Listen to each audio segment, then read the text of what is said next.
Hello friends, तो आज हम बात करने वाले हैं अपना वही जो हम क्लास 8 का चैप्टर नंबर 3 करे थे, that was ruling the country side. कि आखिर गांव के इलाकों को जो हमारी ब्रिटिश कंपनी थी, ब्रिटिश ईस्ट इंडिया कंपनी थी, वो आई तो उन्होंने कैसे रूल करा। अब हम आधा चैप्टर तो देख लिया था हमने पार्ट 1 में कि किस तरह से कंपनी आती है, कंपनी को दीवानी हक मिलता है, ठीक है। उसके बाद हम देखते हैं कि किस तरह से जो कंपनी का रेवेन्यू है वो कंपनी अपना जनरेट करना चाह रही है, क्या क्या अपने पॉलिसीज़ लाती है, किस तरह से वो उसे लगता है कि अब एग्रीकल्चर में इंप्रूवमेंट करने की ज़रूरत है तो वो कैसे कैसे इंप्रूवमेंट करने के तरीके लाती है, लेकिन उसमें प्रॉब्लम्स आती हैं, ठीक है। फिर वो दूसरे ऑल्टरनेटिव आइडियाज़ लाती है। फिर हम उसके बाद देखते हैं कि दूसरे ऑल्टरनेटिव आइडियाज़ में भी क्या क्या खामियां रह जाती हैं।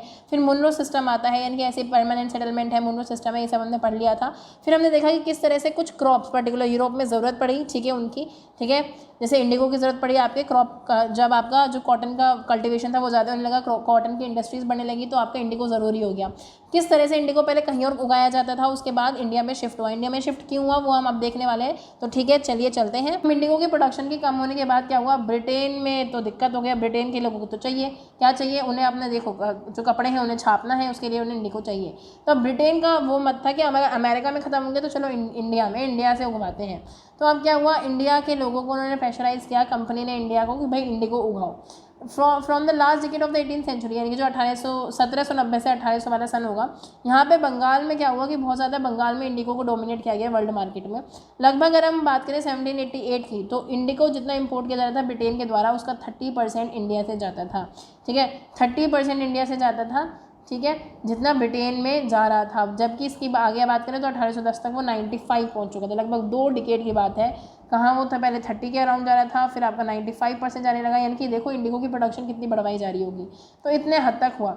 जो सेंट डोमिंग्स हमारा फ्रांस की जगह थी, हमने अभी पढ़ा था ना कि फ्रांस के लोग वहाँ पे क्या करवाते थे, खेती करवाते थे इंडिगो की। तो वहाँ पे क्या हुआ, किसानों ने नहीं, जो आपके दास हैं उन्होंने दंगे कर दिए, रिवॉल्ट कर दिया, आंदोलन कर दिया कि हम अब वो दास नहीं रहेंगे। तो इस वजह से क्या हुआ, उनके जो काम था वो रुक गया। इसी वजह से जो डिमांड थी, जो मतलब डिमांड तो थी वो तो ज़्यादा थी, लेकिन जो इंडिगो का प्रोडक्शन था वो कम हो गया था, ठीक है, क्योंकि यहाँ के जो दास थे उन्होंने मना कर दिया था काम करने के लिए। इसलिए जो फ्रेंच हैं उन्होंने अपनी कॉलोनी में से क्या हटाना पड़ा, उन्हें पूरा अपना स्लेव सिस्टम हटाना पड़ा, ठीक है। जब इन्होंने 1792 में हटा दिया, ठीक है, फ्रेंच कॉलोनी से, तो उन्हें नुकसान तो बहुत ज़्यादा हुआ। लेकिन भाई जब इतने दंगे मतलब इतने आंदोलन होंगे तो उन्हें हटाना ही पड़ेगा। तो ये सारी चीज़ें हुई। 1791 में दंगे शुरू हुए थे, 1792 में उन्हें अपना पूरा स्लेव वाला सिस्टम हटाना पड़ा। इसकी वजह से क्या हुआ, इंडिगो की जो प्लांटेशन था वो फ़र्क पड़ा कैरेबियन आइसलैंड में। यानी कि जो अभी हमने कैरेबियन आइसलैंड देखा था, वहाँ पर अब जो जितना लेवल पर प्रोडक्शन हो सकता था उतने लेवल पर प्रोडक्शन नहीं हो रहा था। अब जो इंडिगो था वो धीरे धीरे जो कमर्शियल एजेंट्स हैं, ठीक है, वो जो कंपनी है उन्होंने इन्वेस्ट करना शुरू करा उसमें, इंडिगो प्लांटेशन में हम अपना इन्वेस्ट करेंगे। तो लगभग काफ़ी टाइम तक जो लोग हैं वो अपनी जॉब छोड़ के, यानी कि जहाँ पे उनकी जॉब लग रही है ब्रिटिशर्स की, वहाँ छोड़ के इंडिया आ रहे थे इंडिगो की खेती करवाने, क्योंकि उन्हें पता था कि इंडिगो का प्लांटेशन कर लिया, अगर वो इंडिगो के बड़े किसान बन गए तो इंडिगो की डिमांड बहुत है, तो इंडिगो में फ़ायदा बहुत ज़्यादा होने वाला है। और जिसमें कि नुकसान सिर्फ और सिर्फ छोटे किसान को होता था, बड़ा किसान तो फ़ायदा ही उठाता था। अब ये कैसे होता था वो अभी हम देखेंगे, ठीक है। तो इंडिगो से होने वाले प्रॉफिट से अट्रैक्ट होकर जो लोग थे, स्कॉट्समैन, यानी कि जो स्कॉटलैंड में रहने वाले लोग थे, इंग्लिशमैन जो इंग्लैंड में रहने वाले लोग थे, इंडिया में आए और उन्होंने प्लांटेशन करनी शुरू कर दी। तो इंडिगो के जो लोग थे, इंडिगो जो मतलब उगाते थे, उन्हें क्या मिलता था, मनी मिलता था। मनी लेंडर्स उन्हें क्या दे देते थे, पैसे दे देते थे एक बहुत ही बड़े लोन पे, यानी कि बहुत ही बड़े रेंट पे, टैक्स पे, या कह दो इंटरेस्ट पे, यानी कि ब्याज लग के। तो इस वजह से क्या होता था कि उन्हें पैसे दे दिए जाते थे और उनसे डील साइन करवा ली जाती थी कि ये चीज़ आप हमें ही दोगे, ठीक है। ऐसे उनका पूरा सिस्टम होता था। अभी हम पढ़ेंगे deeply. How was Indigo cultivated. अब इंडिगो कल्टिवेट कैसे की जाती है, कैसे उगाई जाती है इंडिगो। तो बेसिकली 2 तरीके हैं इंडिगो कमाने के, एक तो उगाने के, एक तो है निज यानी कि अपना, हिंदी से समझ में आता है ना अपना। तो जिसमें पर्सनली इंडिविजुअली मैं उगा रही हूँ वो आपका निज हो गया। रैयत यानी कि ज़मीन मेरी नहीं है, ठीक है, लेकिन मैं उगा रही हूँ। निज में ज़मीन भी मेरी है, छोटी सी सही, लेकिन उसमें मैं उगा रही हूँ। और रैयती जो कि ज़मीन मेरी नहीं है, लेकिन मैं एज एन किसान किसी और के यहाँ काम कर रही हूँ और उससे मैं उगा रही हूँ, ठीक है, उससे बात करी जा रही है। तो अब देखो प्रॉब्लम्स बताई जा रही है, प्रॉब्लम्स विद निज कल्टिवेशन, कि अगर मेरी खुद की ज़मीन है मैं उस पर उगा रही हूँ तो उसमें दिक्कत क्या है। तो देखो प्लांटर्स जो हैं उन्हें बहुत ही मतलब found it difficult to expand the area of under निज कल्टिवेशन, यानी कि अपनी खुद की ज़मीन हो, इतना उसमें एरिया बढ़ाने का इतना पैसा होना चाहिए, तो ये बहुत डिफिकल्ट था अपना एरिया बढ़ाने के लिए, ठीक है। तो इंडिगो जो है वो कल्टिवेट की जा सकती है सिर्फ फर्टाइल लैंड, जो बहुत ही उपजाऊ ज़मीन है ना, सिर्फ वहाँ पे इंडिगो उगाई जा सकती है। और there were all already densely populated, और हमें पता है कि ऑलरेडी बहुत ज़्यादा पॉपुलेटेड था वो जगह पे, तो इतनी ज़्यादा फर्टाइल लैंड का होना पॉसिबल नहीं था जिससे वो अच्छा खासा उगा सके और कमा सके, ठीक है। तो कुछ छोटे छोटे प्लॉट ही थे और वो भी टूटे थे। जैसे किसी की ज़मीन यहाँ पे है, फिर थोड़ी सी ज़मीन यहाँ पे है, फिर थोड़ी सी ज़मीन यहाँ पे है, तो वो टूटे टूटे थे। तो इसलिए क्या हुआ कि कंपनी मतलब जो इतने अच्छे से वो उगा नहीं सकते थे, अलग अलग जगह ज़्यादा मेहनत करनी पड़ती थी। अगर वो एक साथ रहें तो फिर भी कंपेरेटिवली कम मेहनत करनी पड़ती है, तो इसलिए भी नुकसान हुआ उन्हें। ठीक है, जो अटेम्प्ट था, they attempted to lease in the land around the indigo factory, और उन्होंने सोचा कि हम उसी वहाँ पे जो इंडिगो फैक्ट्री के पास वाली ज़मीन है वहाँ पे इंडिगो उगवाएंगे। ठीक है, लेकिन हमेशा क्या हुआ कि जो पीजेंट्स हैं, जो किसान हैं, कभी कभी उनके साथ क्या हो जाते थे, प्रॉब्लम्स हो जाती थी, कॉन्फ्लिक्ट हो जाती थी कि कैसे काम करना है, कैसे नहीं करना है, आप हमें रेंट देते हो, इतने बड़े ब्याज पे रेंट देते हो, फिर हम उसे चुका नहीं पाते हैं, हम फंस जाते हैं उस चीज़ में। तो बहुत ज़्यादा कॉन्फ्लिक्ट हो रही थी। ठीक है, अब जो लेबर है वो भी मोबिलाइज नहीं होती थी एक जगह से दूसरी जगह, उसे कैसे लेके जाएँ। तो लार्ज प्लांटेशन के लिए ज़रूरी था बहुत सारे हैंड्स होना, यानी बहुत सारे लोग काम करें। लेकिन हमें पता था अकाल वकाल भी पड़ गया था और लेबर की बहुत ज़्यादा ज़रूरत थी उस टाइम पे। जो पीजेंट्स वगैरह थे वो अपनी खुद की खेत चावलों की फसल में उगे हुए थे, मतलब चावलों की फसल में फंसे हुए थे। ठीक है, तो चावलों की फसल में बिजी थे, तो फिर वो कैसे आके इंडिगो को टाइम देते, और Indigo needs a lot of time and मेहनत और ये सारी चीज़ें। तो अगर हम स्लेव की बात करें तो स्लेव कौन होता है, वो दास लोग होते हैं जिनकी खुद की फ्रीडम नहीं होती है, खुद के कोई अधिकार नहीं होते। ठीक है, उन्हें एज अपने मालिक के सहारे ही काम करना होता है, तो स्लेव बनाया जा रहा था। तो निज कल्टिवेशन जो है उन्हें लार्ज स्केल पर चाहिए था, ऑन अ लार्ज स्केल। अगर आप निज कल्टिवेशन लार्ज स्केल पर करोगे, यानी कि अगर आप खुद की खेती बड़े स्केल पे करोगे, तो आपको क्या चाहिए, बहुत सारे हल चाहिए, बहुत सारी बैलें चाहिए। अगर आपको 1 बीघा खोदना है तो उससे कम से कम 2 हल चाहिए। तो अगर आपको 1000 बीघे खोदते हैं तो कम से कम 2000 हल चाहिए उसके लिए इन्वेस्टमेंट चाहिए, पैसा चाहिए, मेंटेनेंस चाहिए। तो ये बहुत ज़्यादा प्रॉब्लम्स थी। ठीक है, तो ये सारी चीज़ें ईजिली सप्लाई नहीं हो पाती थी, जबकि अगर पैसा भी है तब भी हल और बुलक्स वगैरह, इनके जो बैल वगैरह चाहिए वो भी ईजिली नहीं मिल पाते थे, क्योंकि वो सब अपने राइस के फील्ड में बिजी थे ऑलरेडी। ठीक है, तो जो इंडिगो के प्लांट्स थी उसकी ज़रूरत है फुलफिल नहीं हो रही थी।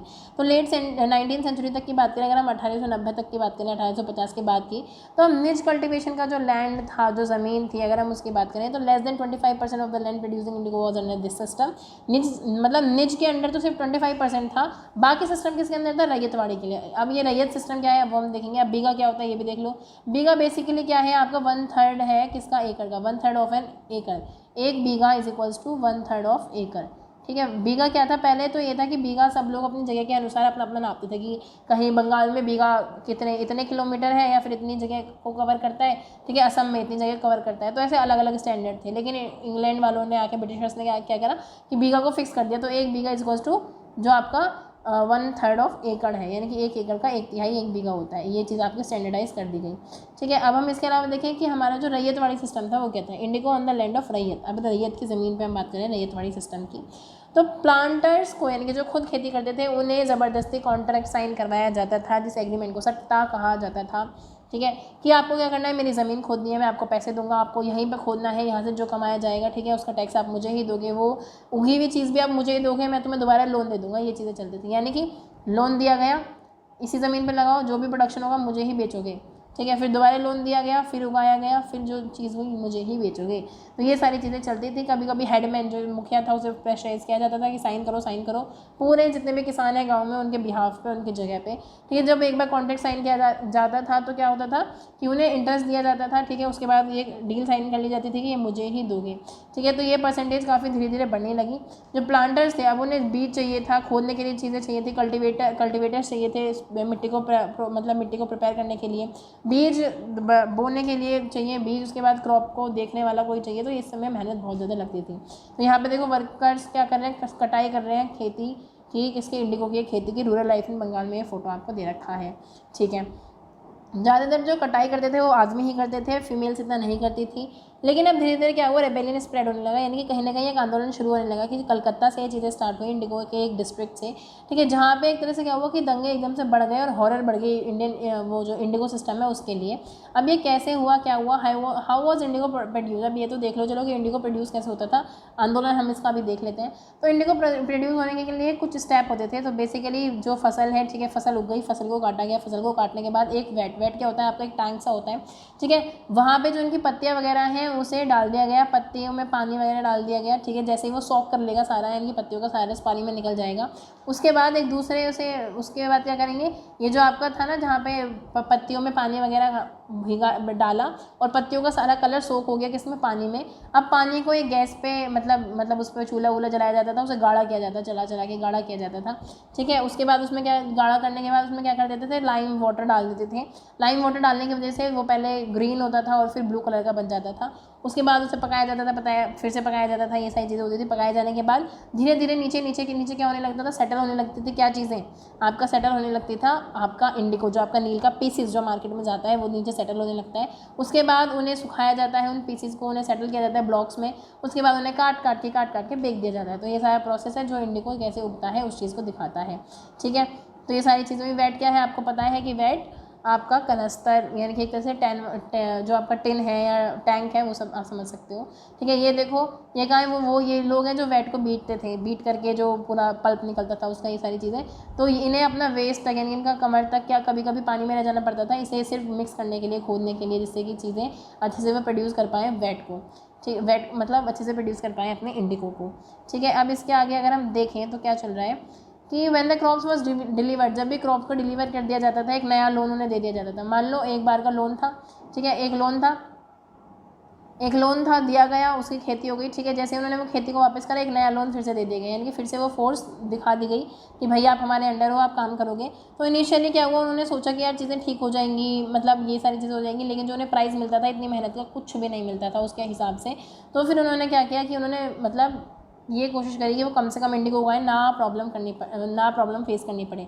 तो यहाँ बहुत सारी प्रॉब्लम्स और भी थी कि इंडिगो जैसे अगर इंडिगो उगाना है तो सबसे बेस्ट सॉइल में उगाना पड़ता था, यानी कि बहुत ही अच्छी मिट्टी होनी चाहिए, ठीक है। जहाँ पे लोग प्रेफर करते थे अपनी राइस को उगाना यानी कि चावलों को उगाना, वहाँ पे इंडिगो उगाने की नौबत आ रही थी, ठीक है। तो इंडिगो की क्या है, जड़ें बहुत ज़्यादा नीचे डीप होती हैं, बहुत नीचे जाती है तो जाके वो मिट्टी का उतना ज़्यादा न्यूट्रिशन भी ले लेती हैं। तो इसलिए जब इंडिगो की फसल हटती है ना तो मिट्टी में न्यूट्रिशन नहीं बचता, वो सारा न्यूट्रिशन इंडिगो की फसल ऑलरेडी ले चुकी होती है। तो इसलिए जो मतलब किसान है उन्हें बहुत ज़्यादा प्रॉब्लम फेस करनी पड़ती थी, क्योंकि उनका जो चावल है वो उगाया नहीं जाता था, उग नहीं पाता था, ये सारी चीज़ें होने लगी।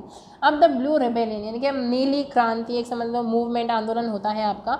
और उसके बाद क्या हुआ 1859 में, क्या हुआ कि बंगाल के जो रैयत है ना उन्होंने मना कर दिया कि हम इंडिगो नहीं उगाएंगे मतलब नहीं ही उगाएंगे। और उन्होंने मना कर दिया कि हम कोई भी पेमेंट भी नहीं देंगे, कोई रेंट भी नहीं देंगे, कोई भी फैक्ट्रीज़ का अगर कोई आता था तो तलवारों से और भाले से, धनुष बाणों से युद्ध करने लग जाते थे। वुमेन्स भी लड़ाई के लिए आ गई थी, अपनी पॉट पैन किचन के जितने भी सामान थे उन्हें लेके लड़ने के लिए कि हम सब एक साथ हैं और हम इन्हें बॉयकॉट करेंगे। सोशली जितनी भी चीज़ें हैं जैसे भी हैं, सारे जो प्लांटर्स के एजेंट हैं, ठीक है, यानी कि जो हमसे टैक्स लेने आते हैं उन्हें पीटा जाएगा, एक साथ पीटेंगे, ये सारी चीज़ें होंगी, ठीक है। तो उन्होंने पूरा तय कर लिया कि जितने भी प्लांटर्स के लठियाल आएंगे उन्हें भी भगाएंगे, ये सारी चीज़ें करेंगे और हम अपने आप को बचा लेंगे। अब ये पीजेंट्स क्यों नहीं चाहते थे ऐसा, मतलब एकदम से इतना शांत क्यों नहीं रह पाए, अब तक वो शांत रह रहे थे, ठीक है। तो अब वो आगे शांत क्यों नहीं रह पाए, तो बेसिकली सिंपल सी बात है कि पहले उन्हें लग रहा था कि ठीक है थोड़ा बहुत प्रेशर हो रहा है कि अगर रोजी रोटी फिर भी कमा रहे हैं तो ठीक है ना, अगर मैं 5 रुपये की जगह 2 रुपये कमा रहा हूँ लेकिन मेरा काम चल रहा है तो ओके फाइन। लेकिन अगर मैं 5 रुपये की जगह 1 भी रुपया नहीं कमा रहा हूँ तो अब मैं किस चीज़ की शर्म करूँगा, अब मेरे अंदर क्या डर रह गया, कुछ भी नहीं रह गया। अब अगर मुझे करो या मरो वाली स्थिति आ गई। तो जो किसान थे उनके इतना हो गया था कि कमाने से ज़्यादा उन्हें लॉस ही होता था, ऑपरेसिव होता था, पूरा इंटेंशनली ऑपरेसिव होता था, यानी कि बहुत ज़्यादा दुखद होते थे ये पूरे प्रोसेस। तो इसलिए उन्होंने क्रांति करने का डिसाइड किया। क्यों? क्योंकि उन्हें बिल्कुल भी प्रॉफिट नहीं हो रहा था, किसी भी तरह का प्रॉफिट नहीं हो रहा था।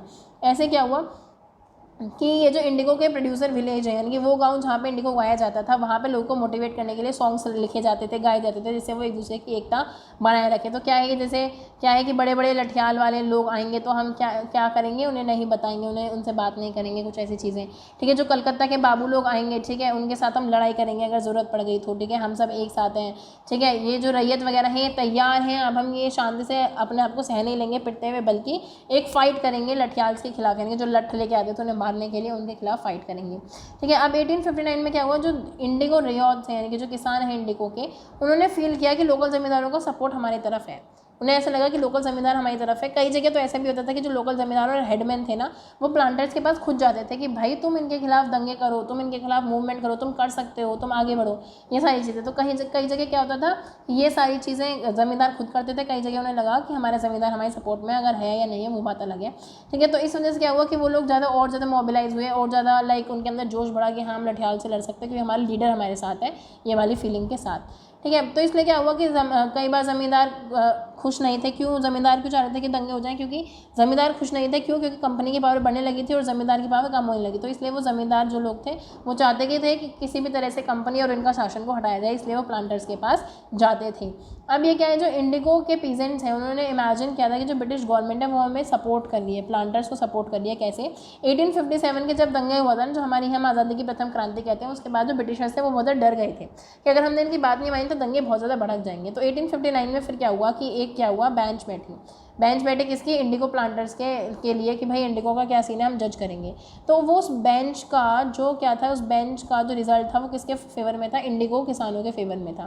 तो इंडिगो किसानों के फेवर में उस जज ने अपनी बेंच का रिजल्ट क्यों पेश करा? क्योंकि वो चाहता था कि जो ब्रिटिशर्स हैं, जो इंग्लैंड वाले लोग हैं, उन पर थोड़ा सा भरोसा इनका बना रहे, ये हमारे ऊपर इतना दगा ना करें। और ये चीज़ फेमस कैसे हुई? ये चीज़ किसानों के सामने फेमस ऐसे हुई कि जो रानी है, विक्टोरिया रानी है ब्रिटिश की, उन्होंने हमें माफ़ कर दिया कि हमें इंडिगो का कोई वो नहीं देना, इंडिगो का कर्ज वगैरह नहीं चुकाना, अब इंडिगो उगाना कंपलसरी नहीं रहा। तो था तो वो एक जजमेंट किसका? एक जज का। लेकिन वो कैसे दिखाया गया कि भाई ब्रिटिश की एक रानी ने आपको माफ़ कर दिया है, जिससे कि एक मोरल गैप बन जाए, जिससे कि वो चीज़ें लोग मानने लगे ब्रिटिशर्स की बात, इतना ज़्यादा रेबल ना करें उन्हें। ठीक है। तो ये सारी चीज़ें हुई, ओके, हमने देख लिया। और ये कौन थे ये जज? आपके एशले एडन, ठीक है, जिन्होंने ये नोटिस जारी किया था। ठीक है। और क्वीन विक्टोरिया के नाम पे ये पॉपुलर हुआ था। चलो, इतना तो होता ही रहता है। ठीक है। अब क्या हुआ आगे जाके? जो रेबेलियन था उससे वरी थे लोग, हमने ये सब देख लिया कि अब बेसिकली रीज़न कुछ और था सपोर्ट करने का रीज़न बना कुछ और। तो इस वजह से क्या हुआ, धीरे धीरे जो रैयतवाड़ी थी और जो प्रोडक्शन करते थे वो धीरे धीरे कम हो गई। लोगों ने अब इंडिगो उगाने से मना कर दिया। फ्यूचर में ये सारी चीज़ें हो गई। ऐसे एक कमेटी बैठी थी कि जो इंडिगो चेक करने के लिए आई थी कि इंडिगो की हालत क्या है। इंडिगो कमीशन बैठाई गई, तो वहाँ पर किसानों को बुलाया गया, उनसे उनकी हालत पूछी गई। तो एक किसान ने साफ मना कर दिया कि मैं भीख मांगना पसंद करूँगा रादर देन कि मैं एक इंडिगो की खेती करूँ, कि इतनी बुरी हालत है उसकी, इससे हमें ये बताया जा रहा है। ठीक है। वो पूछ रहे थे कि भाई तुम मतलब आप खेती करोगे कि अगर आपको ज़्यादा पैसे दिए जाएँ, आपको इंडिगो उगाने के लिए आपको ज़्यादा पैसे मिले और ये सारी चीज़ें मिले? तो वो कहता है कि मैं भीख मांगने को तैयार हूँ, लेकिन मुझे इंडिगो नहीं उगानी है। तो इतनी बुरी हालत थी। ठीक है। तो इस रिवॉर्ड के बाद क्या हुआ कि बंगाल का जितना भी प्रोडक्शन था वो मर गया, बिल्कुल ख़त्म हो गया। अब उनका ये ऑपरेशन जो था, यानी कि ये जो प्रेशर था वो अब बंगाल छੱਡ के बिहार पर चला गया। उन्हें तो कोई एक चीज़ चाहिए ही ना। यही जो प्रेशर था वही एक किसान जाता है महात्मा गांधी के बाद, जब महात्मा गांधी साउथ अफ्रीका से वापस आते हैं। ठीक है। और बिहार में फिर चंपारण आंदोलन होता है, वहाँ की शुरुआत नींव पड़ जाती है। ठीक है। 1917 में फिर आपका चंपारण मूवमेंट हो ही जाता है। आपको पता है नींव तो स्टार्टिंग में पड़ गई, लेकिन फिर 1917 में आपका चंपारण मूवमेंट हो ही जाता है। आप पढ़ोगे पूरा कैसे होता है। ठीक है। अब ये एच.टी. कोलब्रुक की बात हो रही है कि उसने पॉइंट्स लिखे हैं, ऐसे इंपॉर्टेंट नहीं है। अब बात हो रही है एल्सवेयर, यानी कि कहीं और क्या हुआ। Indigo making in the West Indies. अब वेस्ट इंडीज़ में इंडिगो कैसे बनाया जाता था? अर्ली 18th सेंचुरी में जो फ्रेंच मिशनरीज थी, जीन बैप्टाइज प्रोलेबेट, उन्होंने ट्रैवल किया कैरेबियन आइसलैंड में, यानी कि वो अपने यहाँ इंग्लैंड वाले इलाके से कैरेबियन आइसलैंड की तरफ गए। उन्होंने बहुत अच्छे से लिखा है सारे रीजन के बारे में, सारी चीज़ों के बारे में, जो कि उन्होंने एक बुक में छपवाया भी है। वो फ्रांस में बात करते हैं फ्रेंच स्लेव प्लांटेशन की, कि उस इलाके में कैसे स्लेव्स को रखा जा रहा था उनकी। आप देख सकते हो कि जो स्लेव वर्कर्स हैं उन्हें इंडिगो प्लांट के लिए रखा जा रहा है, सेटल किया जा रहा है। उन्हें पूरा वेट वगैरह के लिए काम करना है, सारी चीज़ें लिक्विड को चर्नर करना है, उन्हें चलाना है। ठीक है। फिर उन्हें सारे उसमें वही जो हमने पूरा प्रोसेस पढ़ा कि किस तरह से इंडिगो बनाया जाता है। तो ये सारी चीज़ें कि किस तरह से कैरेबियन स्लेव यानी कि एक दास कैसे काम कर रहा है। 2 workers are carrying indigo pulp. यहाँ देखो फोटो में क्या है, फोटो यहाँ नहीं दे रखा, चलो कोई बात नहीं।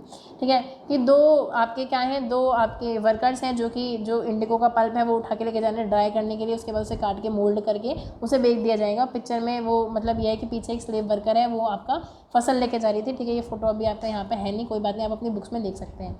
तो इसी के साथ हमारा चैप्टर यहाँ कंप्लीट होता है। लेकिन चैप्टर कंप्लीट होने के साथ साथ हम देख लेते हैं कि हमारे इंपॉर्टेंट्स जो क्या है, आपका जो शॉर्ट नोट की तरह आप रिवाइज कर सकते हो, या फिर ये कह दो कि आप रिवाइज करोगे तो बिना सन याद करें। इसमें आपको सन याद नहीं करना। अगर आप किसी कॉम्पिटिटिव एग्जाम की तैयारी कर रहे हो तो आप जस्ट उसे रिव्यू दे सकते हो कि स्ट्रक्चर की तरह, कि पहले क्या हुआ, फिर क्या हुआ, फिर क्या हुआ। तो चलिए देखते हैं अपना वो क्रोनोलॉजिकल ऑर्डर। यहाँ पे इस चैप्टर का अगर हम इंपॉर्टेंट पॉइंट्स की बात करें तो इस चैप्टर के हमने इंपॉर्टेंट पॉइंट्स देखे हैं यहाँ 1765 से। जो आपका बोल्ड वाला है वो हमने इस चैप्टर में देखा है, बाकी हमने लास्ट चैप्टर में ही देख लिए थे। तो हमने जैसे ये देखा कि आपका कैसे दीवान बनता है, फिर अकाल पड़ जाता है, किस तरह से इम्पोर्ट पहले ब्रिटेन में कम था फिर ज़्यादा होता है।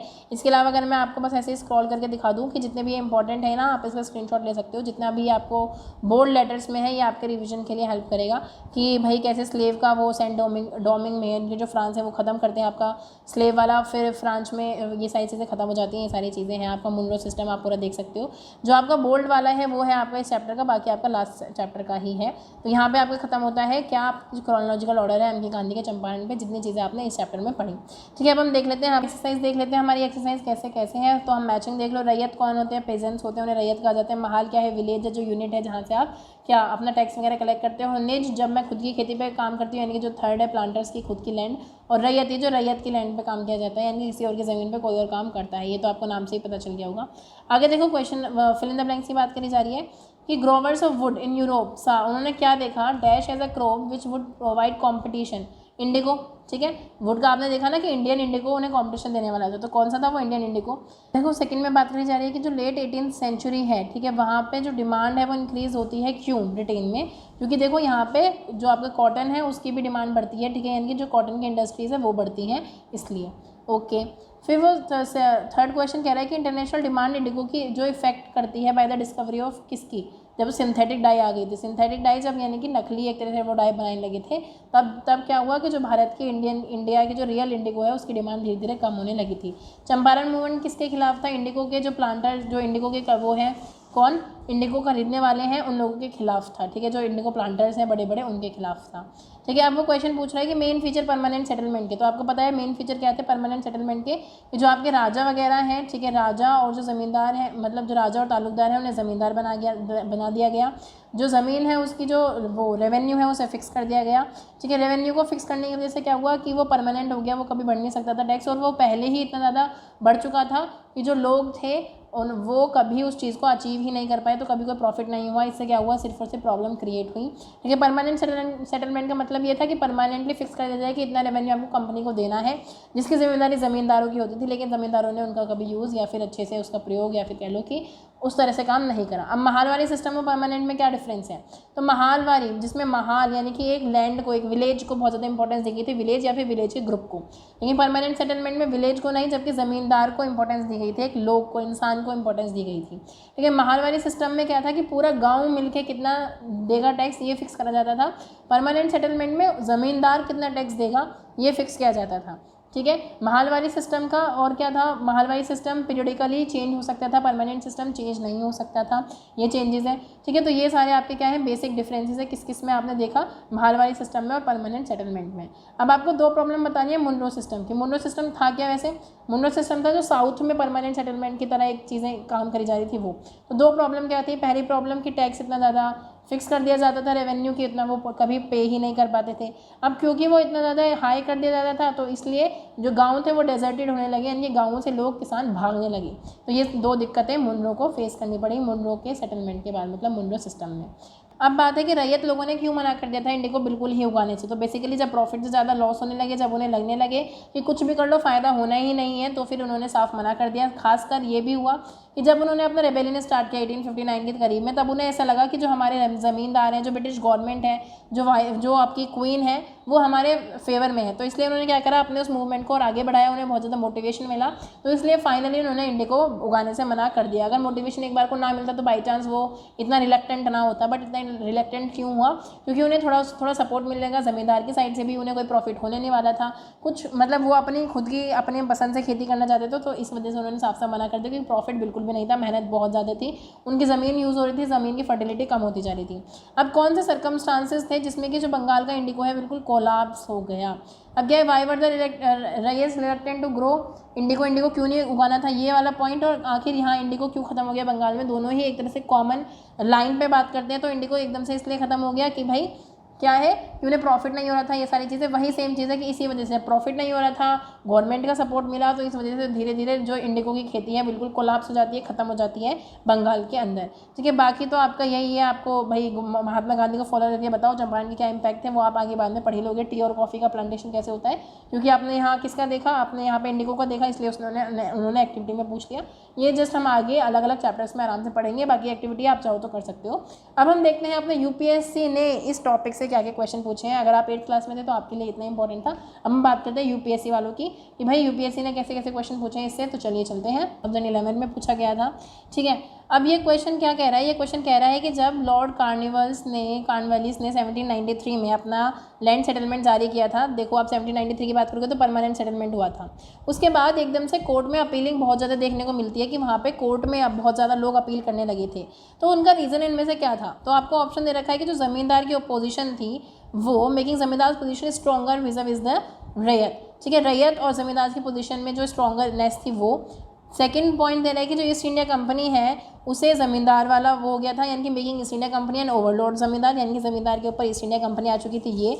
जुडिशियल सिस्टम को इफ़िशिएंट कर दिया गया था ये, या फिर फोर्थ इनमें से कोई भी नहीं। तो बेसिकली इसका आंसर है इनमें से कोई भी नहीं। क्यों? क्योंकि एक्चुअल रीज़न क्या था, एक्चुअल रीज़न ये था, बेसिकली चैप्टर से डायरेक्ट लिंक नहीं है क्योंकि हाँ लेकिन लैंड सेटलमेंट से प्रॉब्लम है तो इसलिए हमने इसे यहाँ लिया। लैंड सेटलमेंट हमने इस चैप्टर में पढ़ा था, ठीक है। तो ये सारी चीज़ें लैंड सेटलमेंट में हो सकती हैं कि ज़मींदार के ऊपर ईस्ट इंडिया कंपनी थी, ऑब्वियसली थी, ज़मींदार की पोजीशन काफ़ी ज़्यादा थी रैयत से, ये भी था, ठीक है। लेकिन ये चीज़ इसकी वजह से कि जुडिशरी में जो लिटिगेशन थी, यानी कि जो केसेस जा रहे थे जुडिशरी के पास, ये बढ़ी जी नहीं। ऐसा हुआ किसकी वजह से? हुआ इसलिए क्योंकि अब ये पोजीशन आ चुकी थी 1793 के बाद, जो आप आगे पढ़ोगे आगे की हिस्ट्री में भी, कि अब एक तो कोर्ट में चीज़ें केस फाइल करने का पैसा नहीं लगता था, पहला रीज़न। दूसरा रीज़न, कोई भी किसी के भी ऊपर अब केस कर सकता था। तो यहाँ पे हमने जुडिशियल सिस्टम को एफिशिएंटली क्यों नहीं कहा?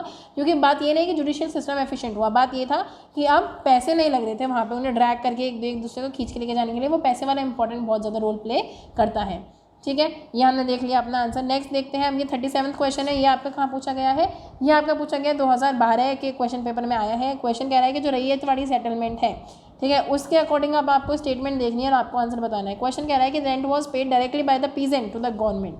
अब रैयतवाड़ी में गवर्नमेंट को पैसा सीधा किसान देते थे। दूसरा कह रहा है कि गवर्नमेंट ने पट्टा सेट कर दिए गए थे, पट्टास टू रैयत को पट्टास दिए गए थे, ठीक है। और थर्ड पॉइंट कह रहा है कि the land was served and assessed for being tax लगाने से पहले लैंड को सर्वे कर लिया गया था। तो इसका आंसर है आपका बी 1 और 2 ओनली। क्या हुआ कि डायरेक्टली जो पीजेंट्स हैं, हाँ भाई, उन्हें डायरेक्टली पैसा पे करना पड़ता था। इसके साथ क्या था कि पट्टाज उन्हें फिक्स कर दिए गए थे। ये सारी चीज़ें थी आपकी। नेक्स्ट आपका क्वेश्चन आ रहा है कि ये जो रैयतवाड़ी सेटलमेंट था ये आपका फिक्स किसने करा? तो अभी हमने चैप्टर में देखा भी था, अलेक्जेंडर रीड और थॉमस मुनरो दोनों ने मिलकर किया था। तो सेकंड और थर्ड आपका सी इसका आंसर है, ठीक है। इसके अलावा अगर आप देखो इकोनॉमिकली अगर हम बात करें तो 19th सेंचुरी में जैसे ब्रिटिशर्स लोग आते हैं तो ऐसा क्या होता है, इकोनॉमी में क्या फ़र्क पड़ता है? तो वो कह रहा है कि क्या इंडिया के हैंडीक्राफ्ट के एक्सपोर्ट बढ़ जाते हैं, हैंडीक्राफ्ट के मतलब हाथ से मटके बनाए वो एक्सपोर्ट हो रहे हैं, वो चीज़ बढ़ जाती है, या फिर बी कि जो मतलब इंडिया के लोग उसमें मालिक हैं वो वाली फैक्ट्रीज बढ़ जाती हैं, या फिर सी कि इंडियन एग्रीकल्चर का कमर्शलाइजेशन हो जाता है, क्योंकि इंडियन एग्रीकल्चर को अब इस तरह से उगाया जाता है कि अब उन्हें बेचना है। अब तक लोग कैसे उगाते थे कि सिर्फ अपना रोजी रोटी चलानी है, फिर जैसे भी अपना काम था वो चीज़। और फोर्थ कि अर्बन पॉपुलेशन, यानी कि एक तरह से शहर में रहने वाले लोग बढ़ गए। तो क्या फ़र्क पड़ा? तो इसमें हमारा आंसर है सी, कमर्शलाइजेशन ऑफ इंडियन एग्रीकल्चर, कि इंडियन एग्रीकल्चर का कमर्शलाइजेशन होने लगा, यानी कि जो लोग हैं, ठीक है, अब उन जो खेती कर रहे थे वो पैसों के लिए करने लगे, पहले ऐसा नहीं था, ठीक है। अब आपका नेक्स्ट क्वेश्चन है कि कौन कौन सी कमोडिटीज़ ऐसी थी जो ईस्ट इंडिया कंपनी ने 18th सेंचुरी में चाहा कि बंगाल से उन्हें खरीदा जाए, लिया जाए। तो आपका देखो कॉटन था, सिल्क था, ओपियम था, ये आपको हमें पता ही है। ये सारी चीज़ें मतलब कहाँ क्या ली जा रही थी? बंगाल से ली जा रही थी। ये सॉल्ट पेटर क्या है अभी हमने पढ़ा नहीं है, लेकिन अगर हम बाकी सब में कंपेयर करेंगे तो ये तीनों में ज़्यादा ऑप्शन है, तो हम इसे एलिमिनेशन मेथड से चेक कर सकते हैं। फाइनली हमारा चैप्टर यहाँ कंप्लीट होता है। हमने देखा, अपना पूरा चैप्टर समझा, हमने एक्सरसाइज क्वेश्चंस करे, अपने यूपीएससी एक्स क्वेश्चन करे, हमने क्रोनोलॉजी देखी जो हमने लास्ट चैप्टर में पढ़ी थी, उसके साथ हमने यहाँ का लिंक्ड करते हुए तब आगे देखा। इसी के साथ कोई भी क्वेरीज हो तो आप नीचे कमेंट सेक्शन में बता सकते हैं। Till then bye bye, take care.